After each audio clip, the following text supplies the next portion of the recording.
So I am working on a sweet little 40 triangles today on this guinea fowl egg. The guinea fowl eggs are kind of my current love. My love of eggs changes pretty much every day depending on what I'm actually working with. The really nice thing about guinea fowl eggs, I'm just starting with a basic division, pole to pole. The really nice thing about the guinea fowl eggs is that while they're smaller than chicken eggs, just a little bit smaller, not as small as a quail egg, they're much thicker. They're thicker and stronger than chicken eggs, which is really cool and very handy because at least the guinea fowl eggs that I have, which I purchased online from a farm in Texas, and I'm in Oregon, but I don't happen to know anybody in Oregon who raises guinea fowls. They came speckled, like really speckled, like more speckled even than turkey eggs. So I had to do a lot of etching and sanding because the outer cuticle of the shell was really shiny and completely resistant to dye. So there's, gosh, can't do anything if it's going to resist wax and resist dye. That's no good for me. So I prepped the shell by just soaking it in vinegar. So I just, poured some vinegar into a cup, plastic cup, because eggs and glass cups, if it rattles around, it might break or crack. So it's just nicer to put it in a plastic cup. I don't usually drink out of plastic cups, but I do keep them around for craft purposes, such as egg decorating. That was just me measuring the center points so that I can do a center line, give myself a basic 8-part division here. What was I talking about? Oh, the prep. So yeah, so soak it for a little bit in vinegar till it starts to bubble. Then pulled it out, and I've got some, I invested in some wet sanding sponges that I just got from, the hardware store. So I've got a 100 grit, a 220 grit, a 400 grit, and then I also got an 800 grit and a 1000 grit, and I had to get those online from a craft supplier because that's a little bit more fine detail than you're generally going to get from a hardware store. I think that they're specifically for like model airplanes, like people who do that's why those exist. How many is that? 1, 2, 3. Okay.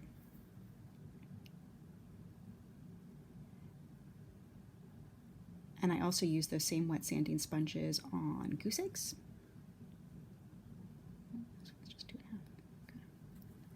On goose eggs, on ostrich eggs, so rhea eggs.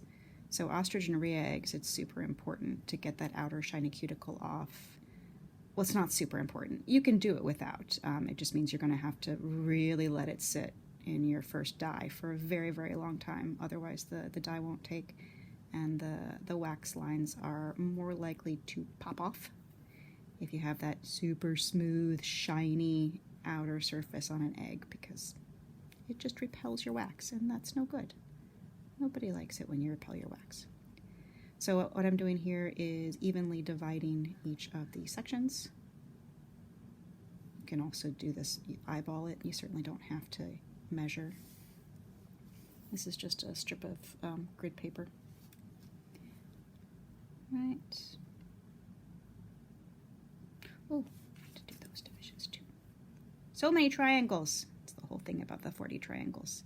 It's really more like 48, but it's still a lot of triangles.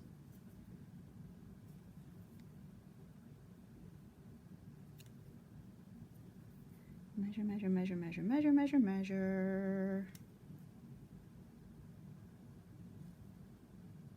And then there's still always more to measure.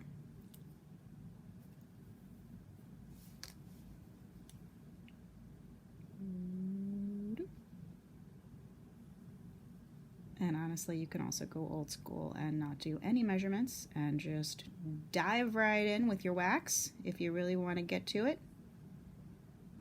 The downside is then obviously your final product is more likely to be a not quite as balanced. But again, that is totally a personal choice. And I'm not going to tell you how you have to do your eggs. I'm just going to tell you how I do mine. And I like to start with measurements. Although sometimes I do eyeball.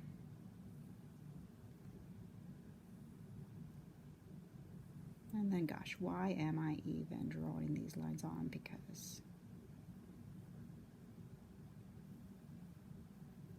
really all I needed here were the dots, the points of where the lines are going to connect. I guess it's to see how uneven that is. That's really uneven. Even after measuring, it's still uneven. These are things that happen. Maybe I'm doing my 40 triangles wrong.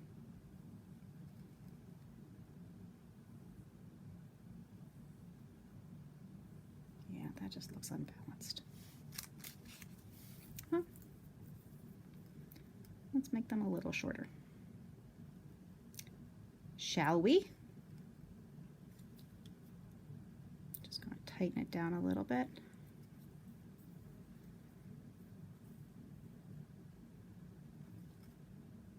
So now I'm going by something that isn't mathematically a center point, but looks more visually like a center point to me.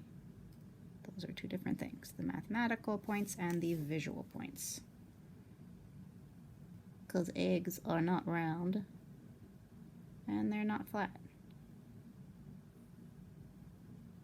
So sometimes you just go by what it looks right. And I'm going to have so many pencil lines on this, and that's okay. Because the nice thing about pencil lines is that they do come off.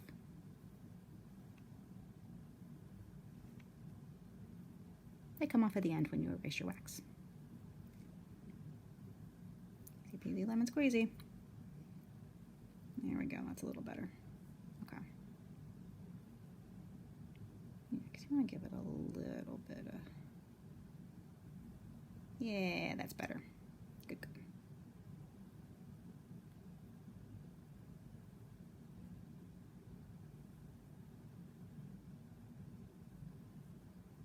Sure. That seems right.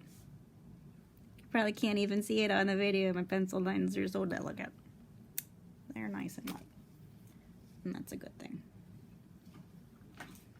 Okay. Let's do some wax.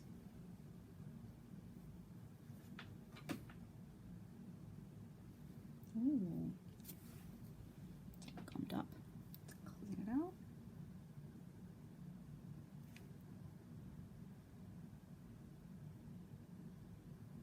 Come on, wire, go in. There you go. Oops.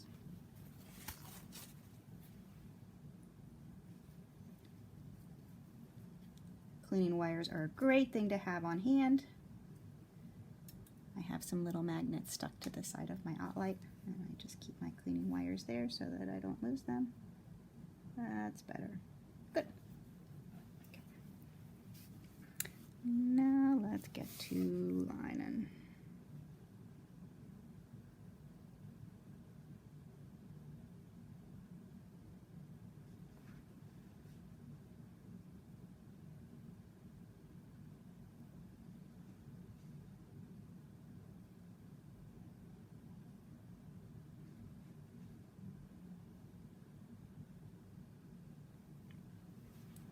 Alright, I have finished doing my initial line work, so everything that's going to be white on the finished egg is currently covered in wax. And then I'm going to start with my first color is gold. UGS Yukon Gold. I'm going to give it a quick stir, and I'm going to just dunk that. I'm going to make sure that my plug is solid. And I'm going to just put it in there for a minute or two.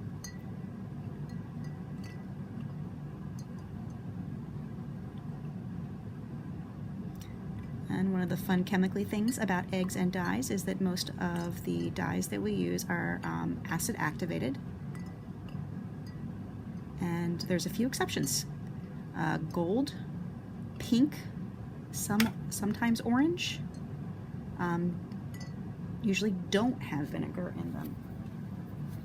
So sometimes they don't take quite as fast, or they take differently.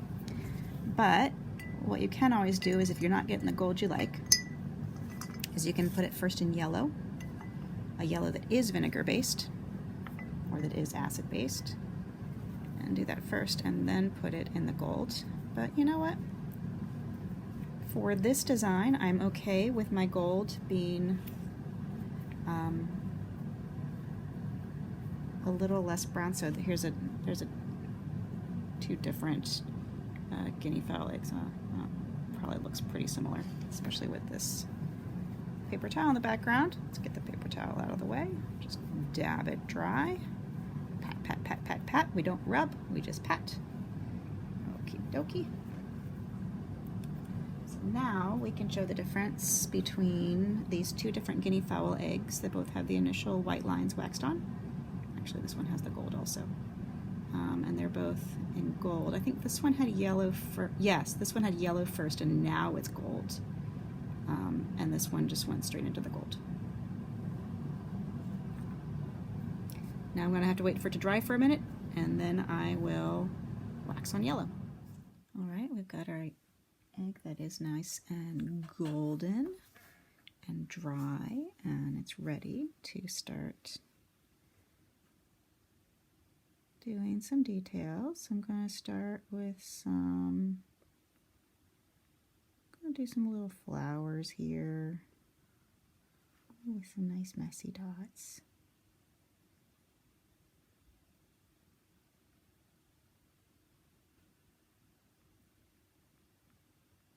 So I think I'll put flowers in one half of the triangles, and then what should we put in the other half? Maybe just a nice simple, well, let's do netting. Let's do nets on the other ones.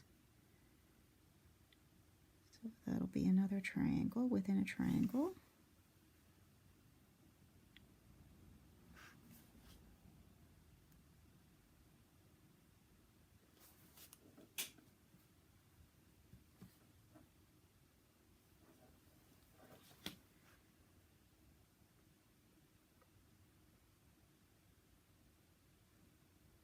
And then an important determination with netting is always to figure out the orientation of the netting, because you've got a triangle, so there's three sides. It could go any two of those three sides. I'm going to do it this way. We'll see how that works out.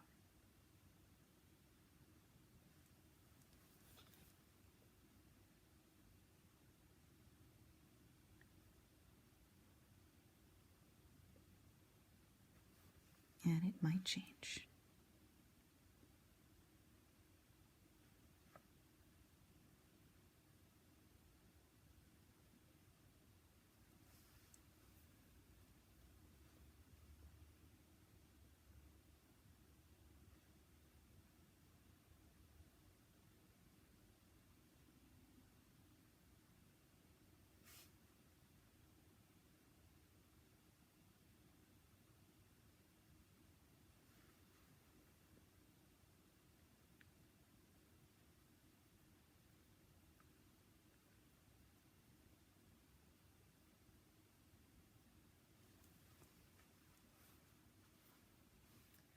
All right, we're done with netting and yellow dots.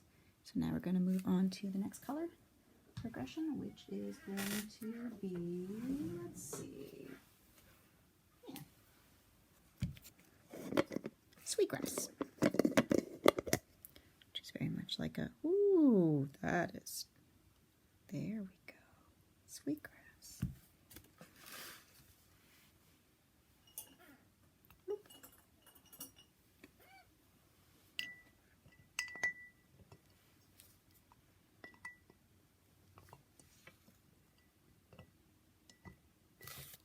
So I know normally the design books, we don't dip in green. Normally we dab green on. It definitely depends on how much green you're going to do. I am planning on doing a whole bunch of green on this egg because it is springtime.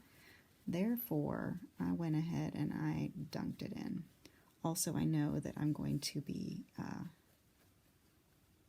probably washing back at some point. We'll see what other colors we go to after the yellow and green.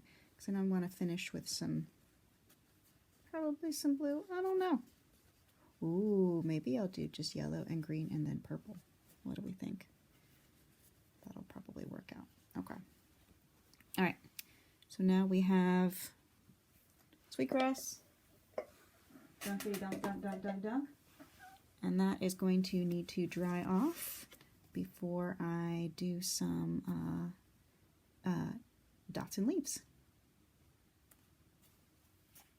All right, we've got our sweetgrass green here. And now I am going to do just doing some little leaves, some little tendrils.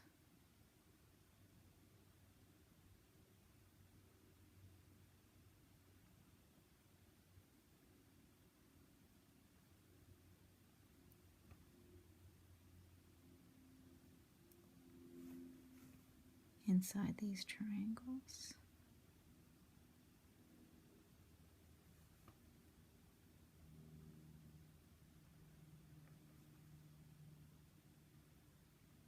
Maybe I'll just do 3 leaves. Pretend like it's a trillion.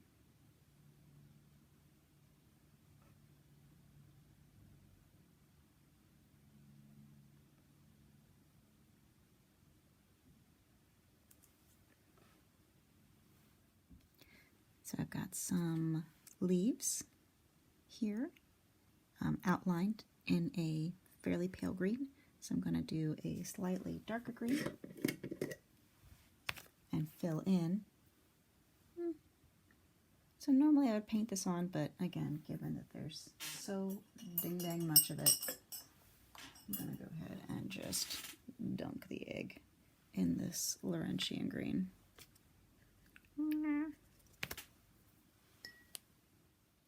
So we skipped one step here. So I waxed in all that green, and then I put this in cleansing orange, because cleansing orange is magical. It doesn't create a particularly vibrant or pretty orange, but what it does do is it removes darker colors like greens and reds and blues. So it washed away all of that green, which is great because now I'm going to make it red. And obviously, you know, those two things don't go great together. And if you try to put it in red dye after green, well, ew. Yeah, I think you'd end up with a nasty, dark, boring brown that nobody particularly wants. So we're going to do a little Okanagan wine. And then we're going to wax some more.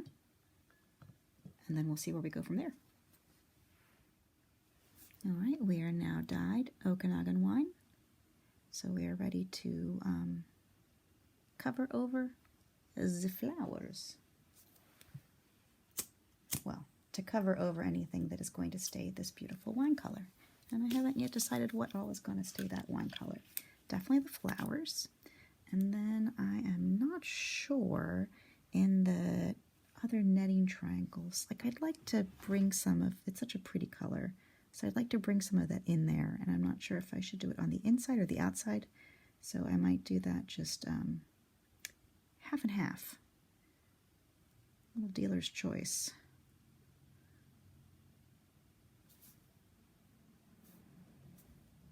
We'll see. And then for this, I'm going to use Delrin Kiska candle heated because I can just get thicker, heavier lines with that. Bloop.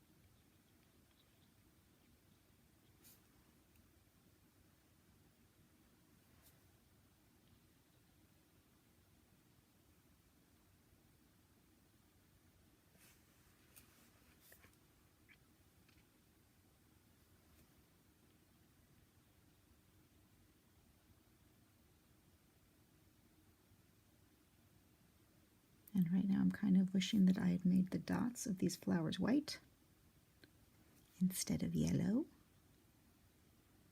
But there it is.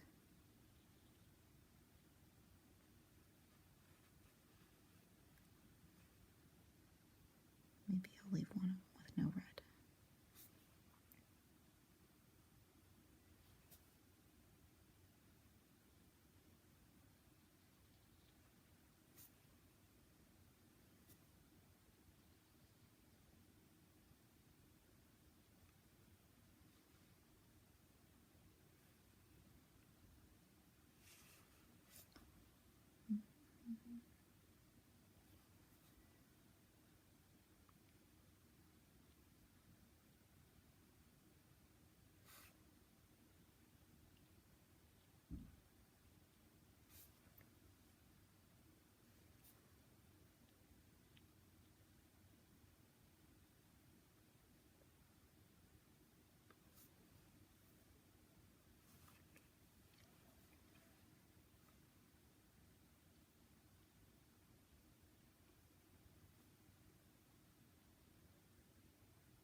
Well, I filled in a bunch of stuff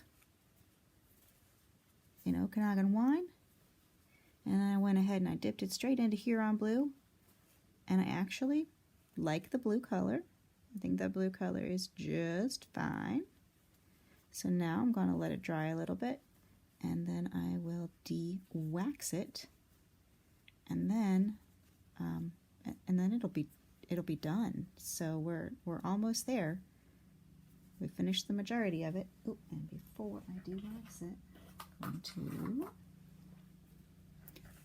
take a little toothpick and I'm going to just boop, open up that hole, because an important part of de-waxing is you never want to heat up an egg if it still has the wax plug in it, because if enough heat builds up inside, it'll explode. That's sad.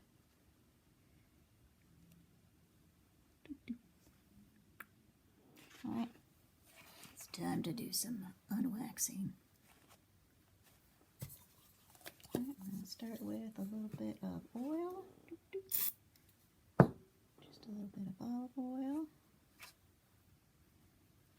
Put that all on. That just helps the wax come off a little bit easier. Any oil works though. Vegetable oil. Coconut oil would probably work. It would smell real nice.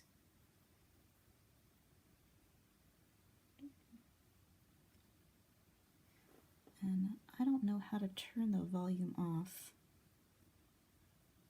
which is going to be a problem because this is going to be loud. So I'm just gonna warn you that this is going to be loud. So if you're listening with volume, you should turn it off now.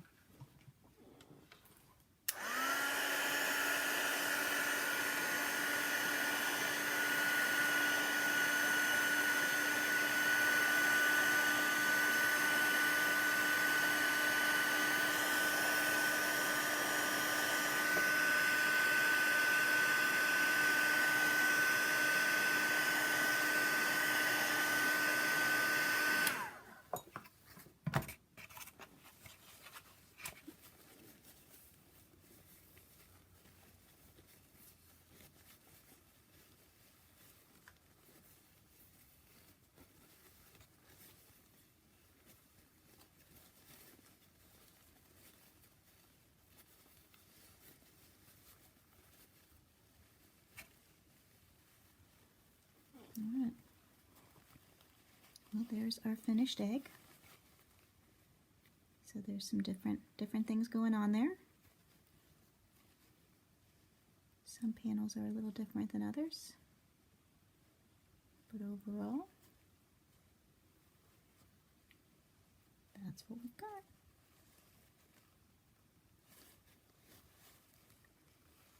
Ta-da!